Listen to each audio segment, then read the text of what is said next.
Awesome. So welcome once again, everybody, for coming out today for our TIF 101, the Berwyn TIF discussion. We are here today with Tom Tresser, who is a leading expert in TIFs, and he's going to be talking to us about the basics of a TIF, the kind of even bird's eye view look at to how TIFs impact communities, and then also diving deeply into what's going on in Berwyn today. So really happy to have Tom with us and discussing that. Before we get started, I do want to go over some interpretation features that we have on Zoom. So for folks that are on the call, there is an interpretation feature for Zoom. If you hover over the bottom of um, the application, you can click on Spanish. We have a wonderful translator here today, Simone. She's going to be supporting us with that. And so please feel free to click on Spanish. If someone can jump in for me, I'm not sure if you were, if you're able to, but if someone from the team can jump in and say that in Spanish, that'd be beautiful. Just to share that out with everybody. Hi there. I can definitely say that in Spanish as a translator. Thank you for having me. Ok, entonces voy a poner esto ahorita en el canal de inglés, pero vamos a tener servicios de... Saludos si está acompañándonos y necesita interpretación en español. Puede hacer clic en el botón que dice interpretación y escoger español. Y gracias a Simón por hacer la traducción esta noche. Thank you.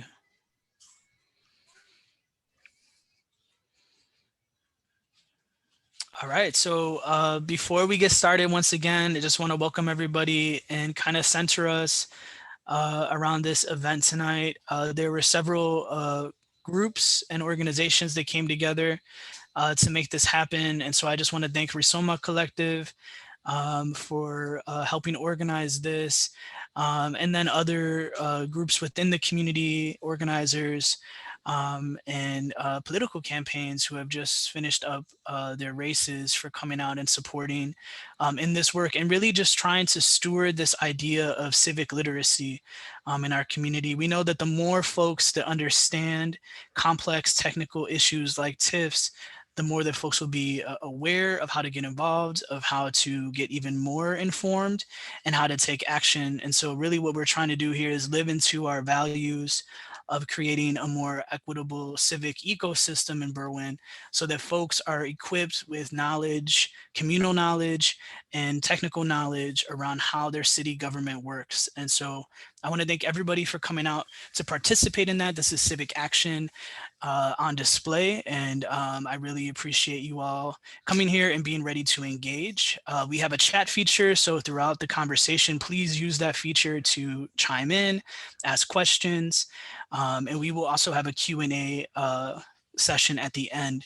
If someone from Risoma would be willing to kind of say hello and kind of talk a little bit about Risoma, that would be amazing. And then we can toss it back to Tom.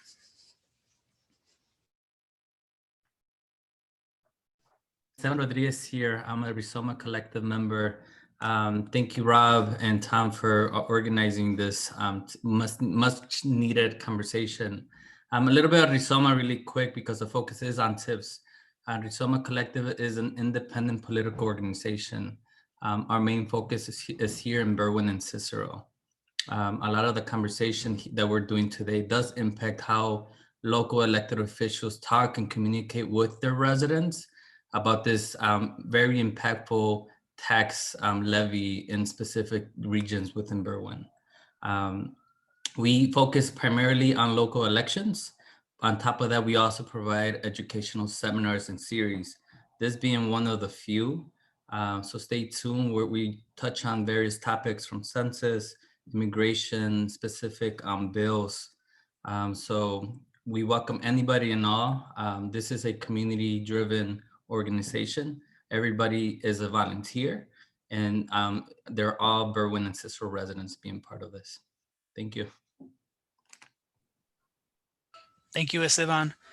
I would love to toss it over to Tom now to get us started. But before doing that, I just want to, in every meeting that I facilitate, let folks know that we're here to learn. We're here to be generative. We're here to be respectful. And so let's definitely keep those values at the top of mind while we're having this discussion.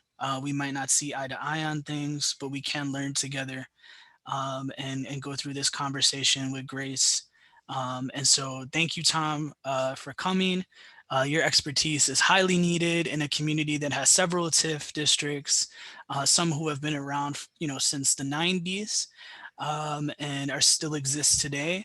And I really think that this conversation is going to benefit the community, civic literacy on, what this really does for our community, how it impacts us, and what we can do about it to really start centering equity, community development, and social impact. So I'll toss it over to you, Tom, and just say thank you once again. Awesome. Thank you, Rob, and the members of the Rizoma Collective. Buenas noches to everybody. Good health to everybody in your humble abodes. May you all be safe and sound. The Civic Lab is a 501c3 nonprofit community-facing do tank. And we're dedicated to, I guess you could say, tool making, innovation, activation, and leadership development for a better world, a civic world, a more just and compassionate world. We seek to expand civic imagination about what is possible for Chicago's future. Our mantra is fabricate, investigate, educate, activate, liberate, and repeat. So I guess you could say we're in the investigate and educate part of our worldview, and it'll be up to you to do the activation and the liberation. But we're happy and blessed to be on this journey with you tonight. The TIF Illumination Project started some years ago, and you can see some of our work at tifreports.com. And there's lots of information, videos, especially if you really want to go deep on the subject. There's lots of good material for you there, including some really nice videos that explain TIFs in different ways. There's also a data store, and we have lots of information on there for you to access. So this crazy thing all started back in 2013 with a community meeting at the Chopin Theater in the 27th Ward with a group of activists. And it was really just sort of like, well, what is all this TIF stuff about? And we didn't really know if it would be a lot of interest. But just about 7 years ago, actually, Chopin Theater was filled, standing room only. And it was like a hockey game. I mean, people were leaning into it. They were chanting, no TIFs, no TIFs. And I think the reason was because Mayor Emanuel has just closed 50 neighborhood schools. So that was very present on people's minds. And that people wanted to know what's going on with their property taxes. So we debuted the project that night. At that point, we had no staff or budget or office, and we still don't.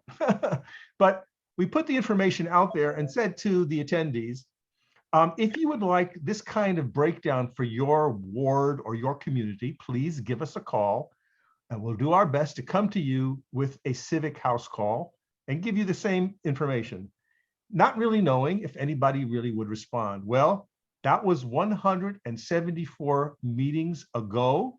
And the reason why we're here tonight is because Rob and his colleagues reached out to us and said, could you please do the same for Berwyn? And that's how it rolls.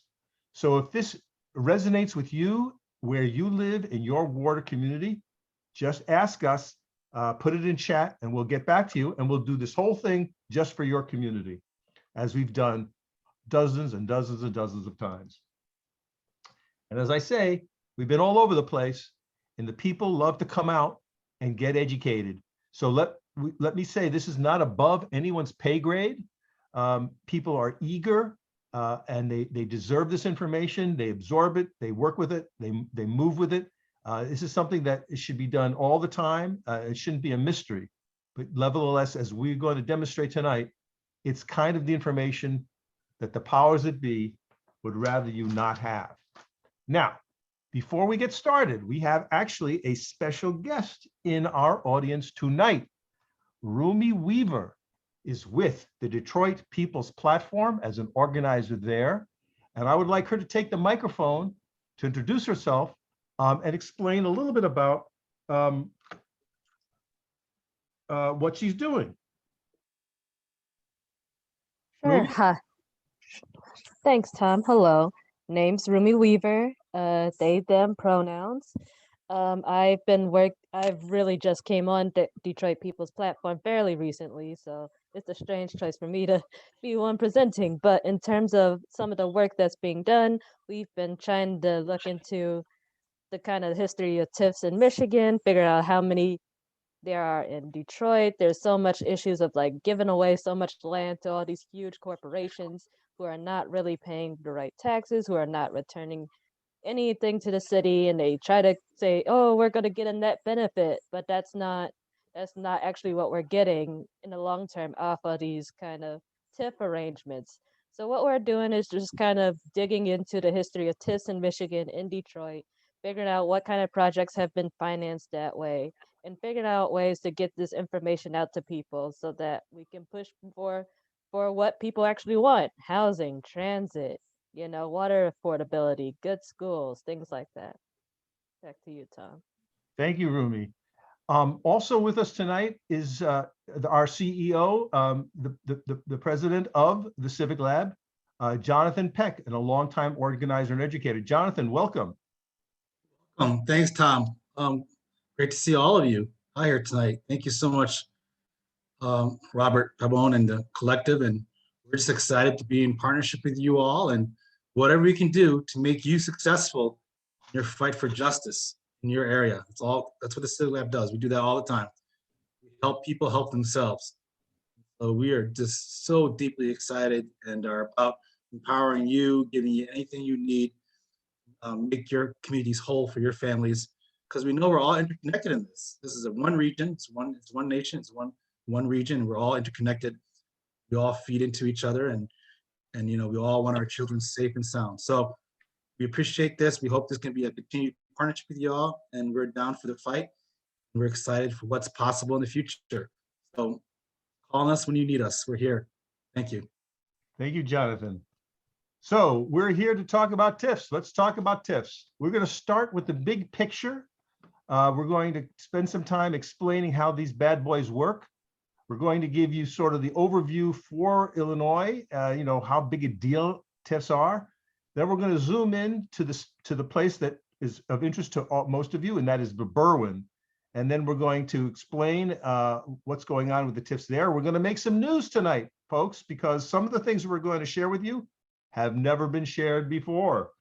Then we're going to open it up to Q&A and see how all this lands with you. All right, let's talk TIFs. Tax increment financing districts are created by state law, but they're actually ginned up on the municipality level. So the TIFs of Berwyn don't overlap with the TIFs of Cicero, which don't overlap with the TIFs of Chicago, which don't overlap Elizabeth with the TIFs Peckus of Evanston. They are designed to joined the subsidize meeting. some business project that are created in a blighted or quote underserved area. And this is a very loaded word in our region, and we will get to that in a minute. So you have to prove that your community is blighted, but you also have to show that the project that you wish to subsidize with the TIF money could not be done through the normal market channels, or they say it's the but-for test. In other words, but for the infusion of this TIF money, this public money, the project could not happen. As we'll show you in a minute, the TIF district captures incremental property taxes above the base that was present when the district was created. The costs are only for hard costs, so the TIF money cannot be used to hire, say, a teacher or a coach or a nurse or a librarian. It's for building things. And the TIFs last for 23 years, and they're supposed to be used where they're collected. Those are the basics. Now, let us show you a real TIF in Chicago's West Side as a way of explaining how this incremental stuff works. This is the Midwest TIF in the 24th Ward, and you see the dark black line traces around all the properties that they've decided to put in the TIF district. So for the sake of our argument, let us say there are 1,000 properties inside this TIF. So we want to know how much property tax all these properties are producing when we start this whole situation. And for the sake of our argument, let us say these 1,000 properties are generating $1,000 in property taxes as the TIF starts. All right, so if you have a piece of scratch paper, why don't you write that down right now? $1,000 equals the base. That is one of the most important terms to remember when we're discussing TIFs and how they impact our communities.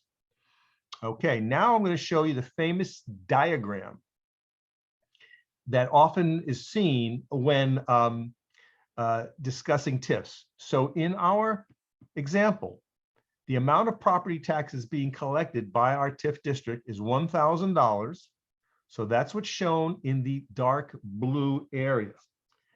That's called the base. The first thing we want to notice is the flat for 23 years. So in other words, as these the TIF is collecting $1,000 in the first year in the base, it's the same 23 years later. So there's no increase. And that is the money that goes to the units of government that collect, that use property taxes to operate.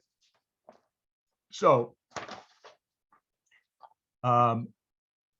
that's an issue that we may want to discuss about what is the problem with it being flat for 23 years. Now, what is happening is during this 23 years of the life of the TIF, the $1,000 that's collected every year from those properties inside the TIF district flow to the units of government that rely on property taxes to operate. Every penny in increment above the $1,000, this is where the increment comes in. Every penny above that 1,000, whether it's from a new construction, so in other words, somebody built something that wasn't there before, or the value of the properties rise, and we always hope that our properties are worth more going forward. Well, every penny of that increment from every property, commercial or residential, inside the TIF district is now captured, or as we say, extracted by the TIF district and sort of sucked away and put in a piggy bank controlled by your mayor in whatever situation or municipality that you have to be. So now let's take a pause for a moment and consider what public services might be operating in your city that rely on property taxes. We can throw it open, or somebody's already putting it in the chat. You can open up your mic and throw it in. Otherwise, everyone, please keep your mics on mute. But right now, if you want to throw it out into the open, shout it out. What sort of public services use property tax? Someone wrote parks. Someone said libraries. Yes, yes. Leslie said fire department. Yes. Keep going. Police department, schools, absolutely. Road repairs, keeping sort of your infrastructure going. Pension funds, well, that would be part of the general operating from the city, so that might say sanitation, yes. Yeah, keep your questions for the Q&A period. I'm not able to respond, unfortunately, because we're operating like multiple tasks here, but do please keep track of your questions for the Q&A period. All right, you guys have got all this down as I'm looking at the answers that are scrolling in chat. In the city of Chicago, these are the units of government that rely on property taxes on our property tax bill. And yes, public schools are right there at the top, taking 56 cents of the dollar. and so on down the line. So this is what you would see on a property tax bill from someone who lives in the city of Chicago. Well, what about you guys out in Berwyn? Well, this is an example of a real property tax bill from somebody who lives inside the new TIF district. And so you can scan it and you can see it's pretty much like the bill I just showed you from Chicago.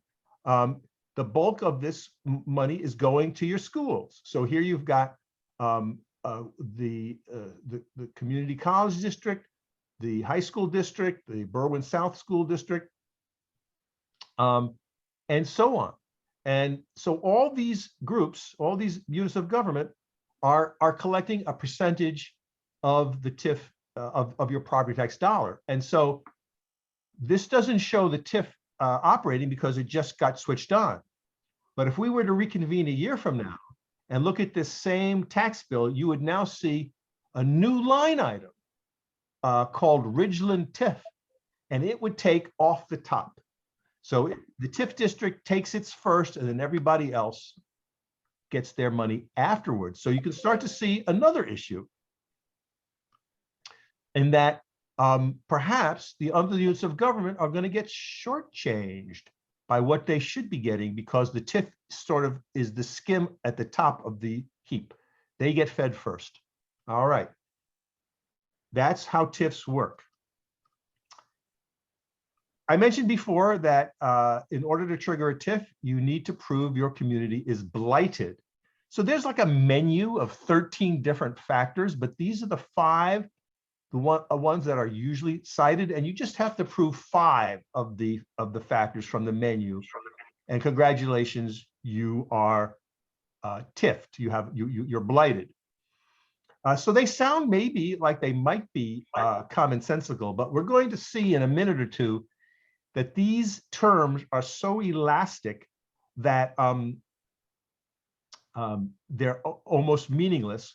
Or to put it another way, virtually any space in the state of Illinois can be declared blighted.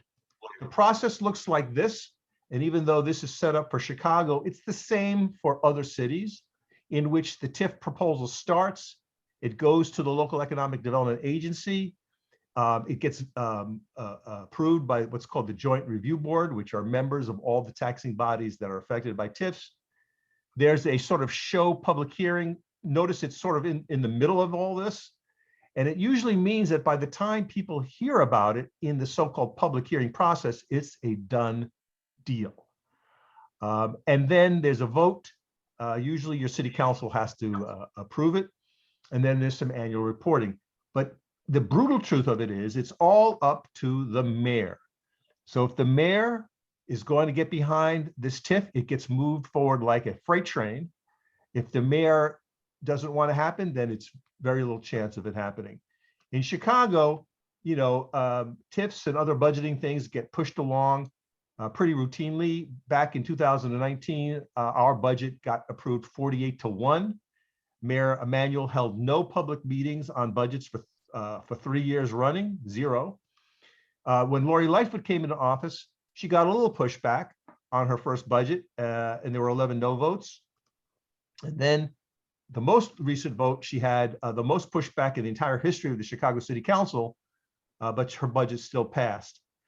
And you can see why in the city of Chicago, we call our city council a rubber stamp, because they vote with the mayor, you know, 87 to 90% of the time. And this is the latest report from Professor Dick Simpson.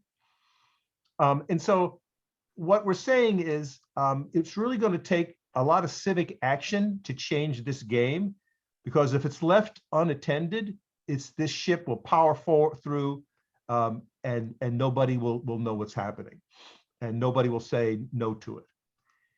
How big are TIFs? Well, 30% of all Chicago is in a TIF district. And there's another 304 in the suburbs, a few of which we're going to talk about tonight. So overall in Cook County, 444 TIF districts. And notice how they touch in Chicago. That's done on purpose. I don't know if you guys like the monster movies, but I grew up with the great monster movies from Universal Studios, and one of my favorites was the Frankenstein monster. You remember this guy? The scientist said, "I will create him, and he will serve us well." But then guess what happens? He bursts his chains, he breaks the scientist's neck, and he sets the town on fire. Oops, he got away from us. And that's kind of how we characterize TIFs. In Chicago, there was 140 active TIFs in 2019 that extracted $684 million. My friends, Chicago is a big city, but that's an awful lot of money to go missing.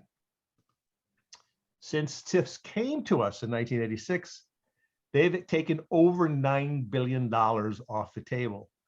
And it's a fair question to ask, what happened to that money? This is a chart again of Chicago, and you can see the blue lines are the revenues extracted by Chicago's TIFs year after year. And the orange line is the number of TIFs. And you can see it's a very big deal. And for those of you who are astute politicians and students of politics, you'll know that what happened in 1991 was a certain son of a famous mayor came into power. And that certain son realized that this TIF thing was the goose that lays the golden egg. And you can see the TIFs rising pretty dramatically under Mayor Richard M. Daley's administration. Now, the number one thing that the Chicago Civic Lab renders for the public through this work is every year we simply count up the amount of money that the TIFs have taken and how much has been left in the TIF accounts at the end of the year. It's a relatively straightforward procedure, but for some reason, nobody's ever done it before. We started doing it. Now, here is the amount of money that was left in the TIF accounts in Chicago at the end of 2019, a staggering $1.8 billion in property taxes sitting in the TIF accounts at the end of the year. Please put into the chat if you've ever heard this number before or if this is new to you. Let's get a sense of, is this a common fact? Am I repeating something that you already know? And people, we're seeing people pop in the chat. That's great. And I guess I would say, good for us that we're learning together, but bad for the city that you have to learn from a bunch of activists like Jonathan and myself. But there, hey, speak for yourself. I shall speak for myself. Crazy activists like Tom Trusser. Oh, me. So how bad is it for the state of Illinois? Well, since TIFs came into town some 30 years ago, it's quite a big number. $22 billion have been taken off the table across all the state of Illinois from the approximately 559 municipalities, of which Berwyn obviously is one of them, with the 1,300 TIF districts. So my comrades tonight, as we're learning together, know that we have much in common with many of our neighbors across the state that we may not be in relationship with, but who actually are going to be more in the dark than we will be at the end of this meeting.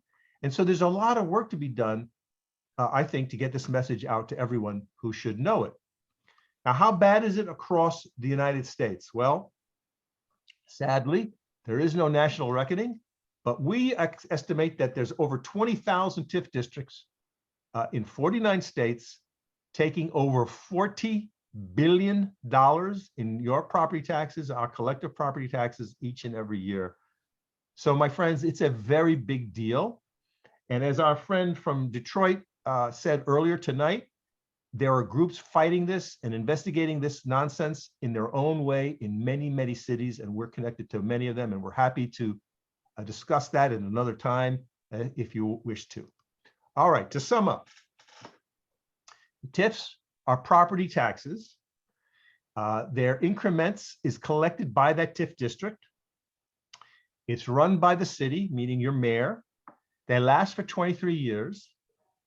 They're supposed to be blighted, and they're supposed to satisfy the so-called but-for conditions.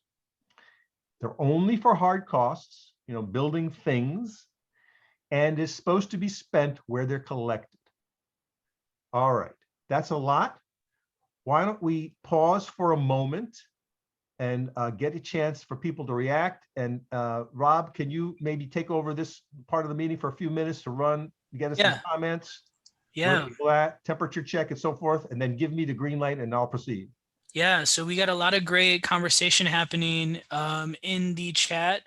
We got some folks stacking. So if you've never used the stack method before, if you want to say something, just throw stack into the chat and we'll call on you so you don't have to write out your whole comment.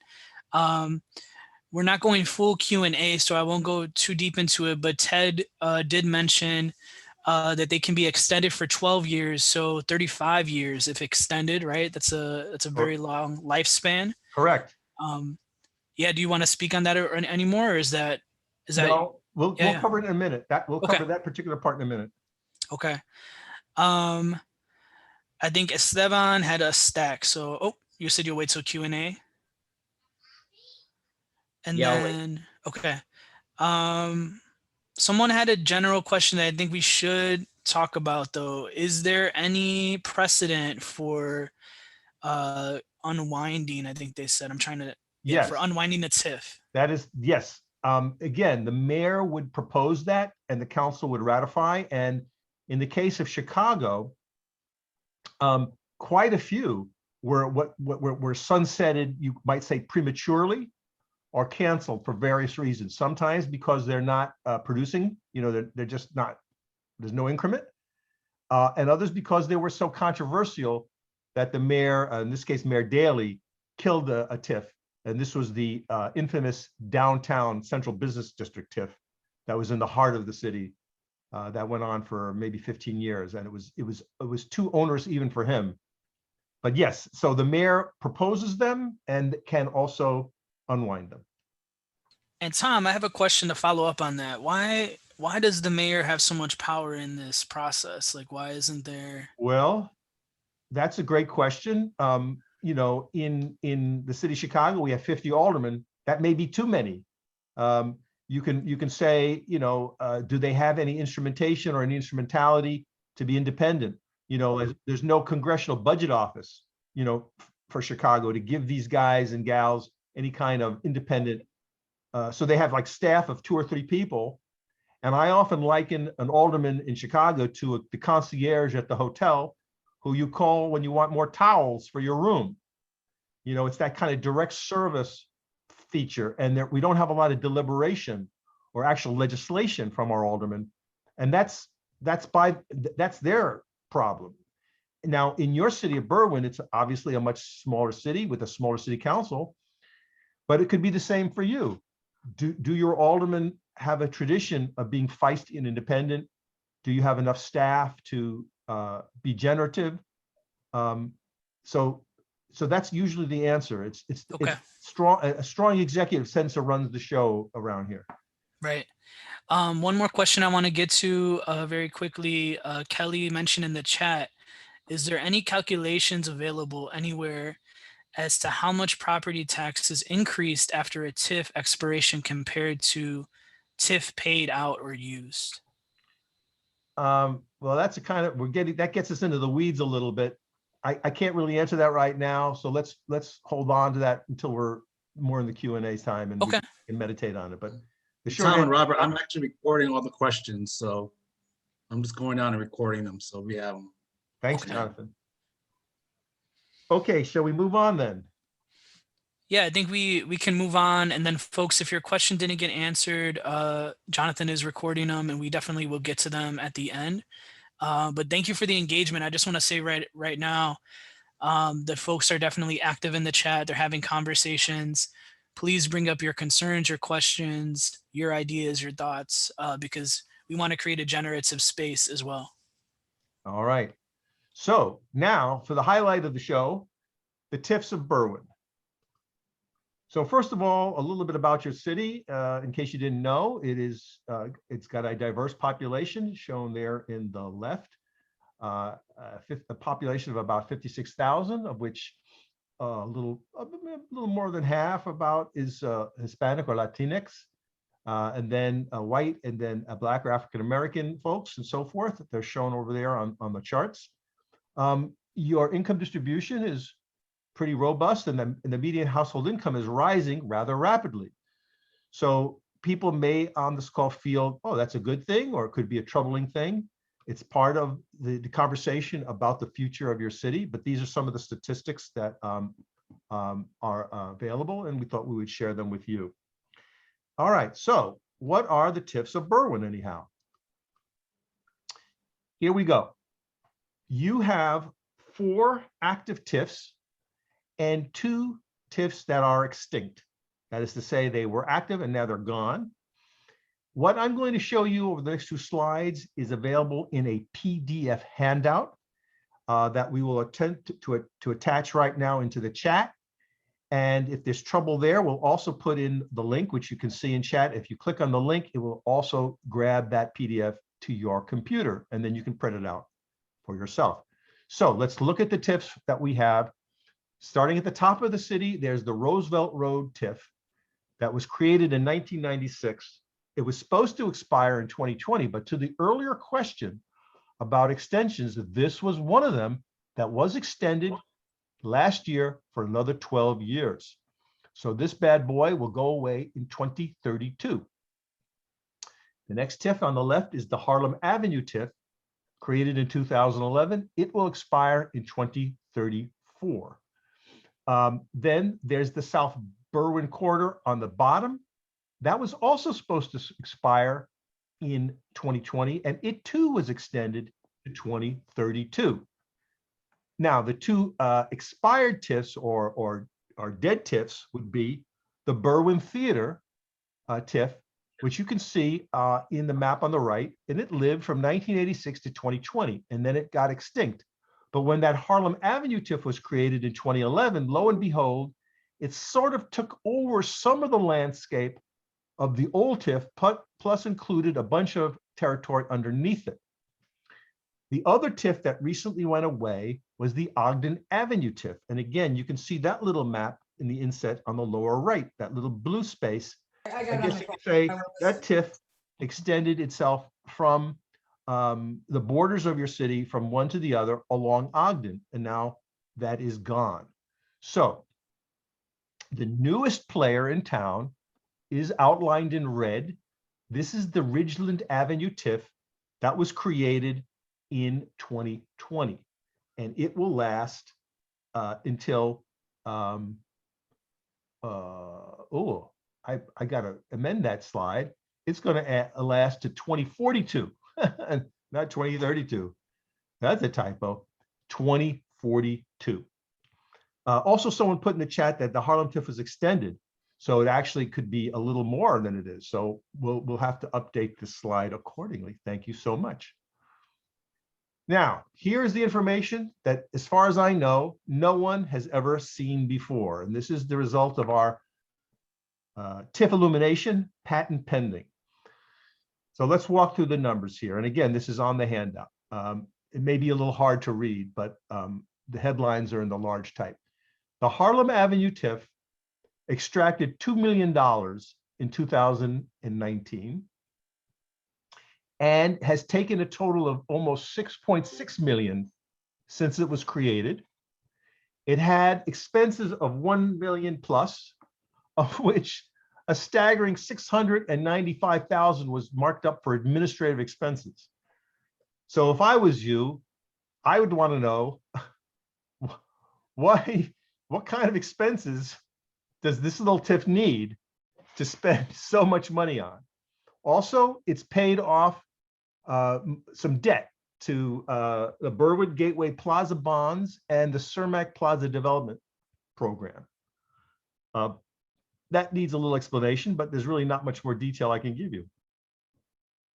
The Roosevelt Road TIF, as I say, which was extended recently, had a modest extraction of $749,000 it's taken in about 9.6 million since it was created. It spent about $400,000 in 2019. The South Berwyn TIF, also known as the Depot TIF, as we said, also was expanded or extended. It took or extracted a little under $2 million in 2019. It's extracted a total of 18.7 million since it was created, and it spent $740,000, of which most of that was to pay off a municipal parking debt service. So you'll see this very common, TIFs paying off debt. We often call TIFs hidden debt because it's really hard to track. And so one question would be, what is the total deal sheets for all these debts? I mean, who's holding the bonds? What kind of interest are they making? How much have we paid already, and how much more are you into this for all these debts that are seeming to be floating around? The South Berwyn TIF also lists $1.9 million as a loan for something called the Sedgwick Project, but isn't tied to the balance sheet. So it's a little odd, but it's a big number. And in discussing this with the organizers, no one seemed to know what the Sedgwick Project is. So if anybody knows, put it in the chat. Otherwise, mark it down for your agenda. Like, what the heck is that? Now, the Ridgeland Avenue TIF, as I said, was just created, so it really doesn't have any activity. So that's why it's all zeros. And then the two TIFs that were canceled obviously had no extraction recently because they're dead. But here's their lifetime extractions.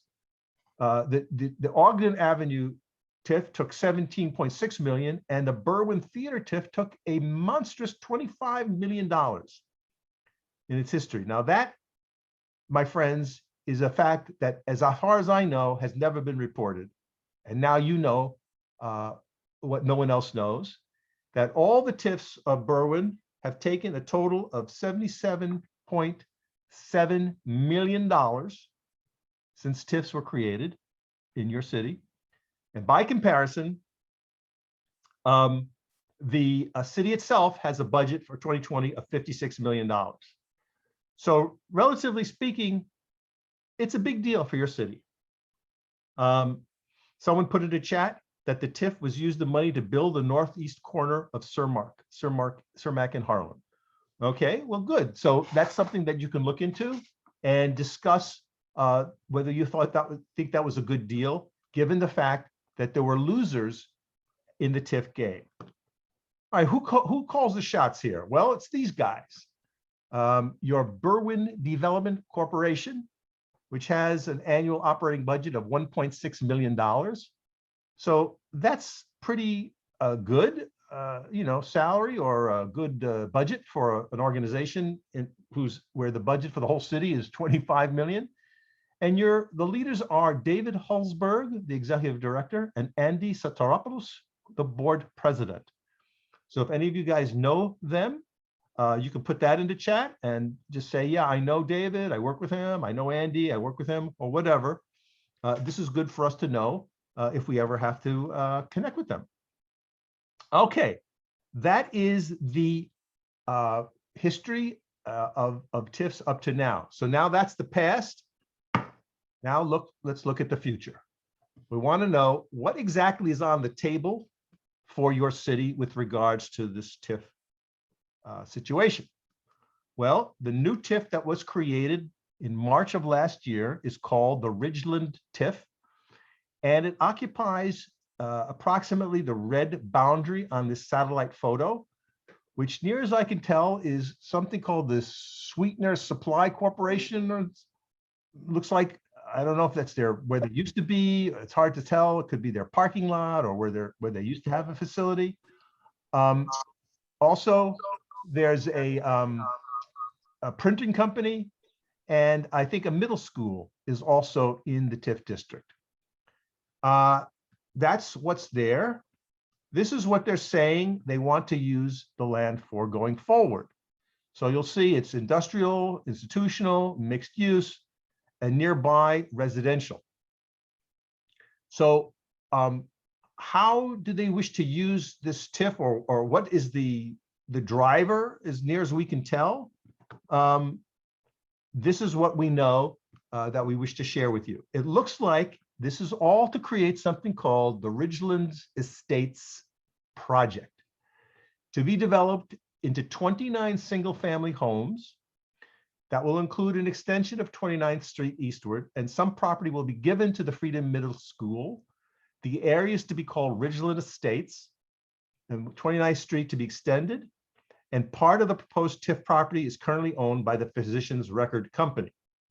The developer is Casper Development, which is a Chicago-based company, near as we can tell. So what do they want to use this $15.5 million of your property taxes for? Well, here it is. $2 million for acquiring the various properties and relocation costs. So someone's going to get paid to relocate.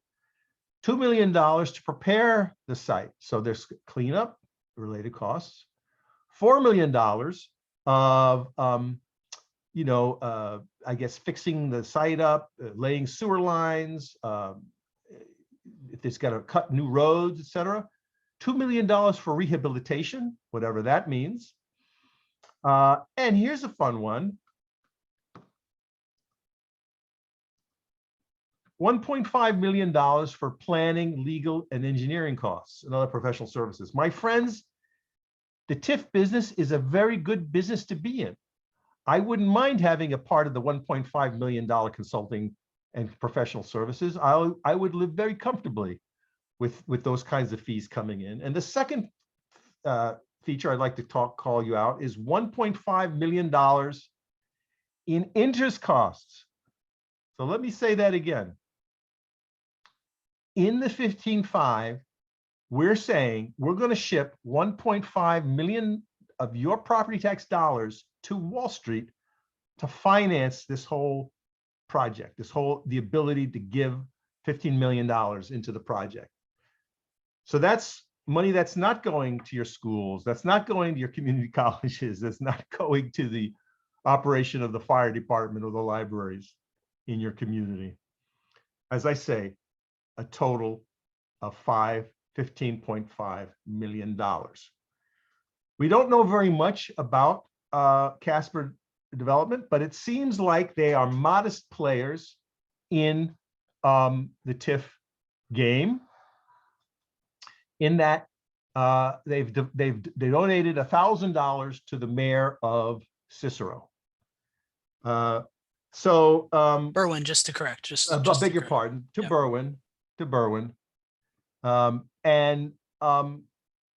We would need some help to do any further research. And so if you would like to know more and feel like you could help us dig, please throw your name into chat, and there'll also be an opportunity to sign up just before we end the presentation. So take a breath, Tom.